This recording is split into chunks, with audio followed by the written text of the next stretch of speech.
First of all, the thing is to realize is that these kids are highly sensitive. They tend to be highly sensitive. They tend to have more asthma, more allergies. Allergies are called hypersensitivities. These kids are just more sensitive, which means they feel more. So whatever is stressful or difficult or painful, they feel it more than other kids. There's no point telling them, don't be so sensitive. It's like me telling you, don't be blue-eyed, or whatever. Like that's just who you are, And and they're very sensitive to the environment. That's what's genetic about it. That's their nature. The ADD, no matter what you read or what anybody tells you, is not genetic. If it was, it wouldn't be going up all the time. Genes don't change in a population over 10, 15, 20 years. So what's changing is the environment. Now, if you look at the tuning out, the absent-mindedness, it's not a disease. It's actually a coping mechanism. And it's one way that people deal with stress.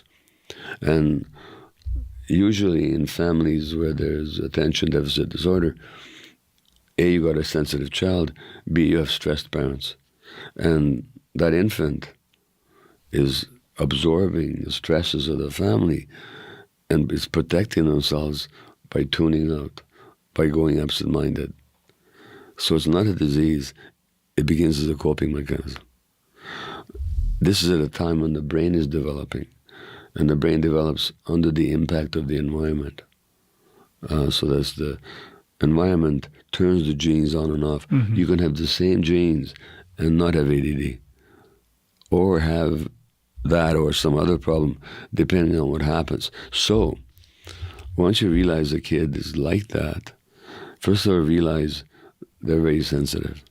B, they're probably quite talented in one way or another. Very often they are.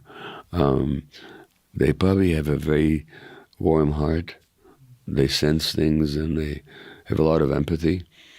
At the same time, they feel insecure because when things are stressed, the child feels insecure. So what they need more than anything else is emotional security.